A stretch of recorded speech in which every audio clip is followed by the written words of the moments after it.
আমারে পাইয়া সরল করলি রে কেন এমন, আঘাত দিলি কলিজার ভিতরে। কি হারাইলাম কি বা পাইলাম তোমায় ভালোবেসে, যারে দিলাই আল্লাহ তুমি আমার জীবনে, তারে কাইড়া নিলাই আল্লাহ কোন কারণে। ব্লগ মারছিল আমারে অনেকেই কথা খায়া, এমন স্টোরি দেখে ফেক আইডি বানায়া।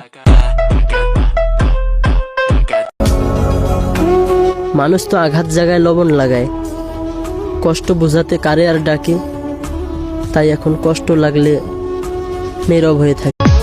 আসলেই আমার কপালটাই খারাপ, যাকে একটু আপন ভাবি সেই কষ্ট দেয়। কষ্ট আর যন্ত্রণা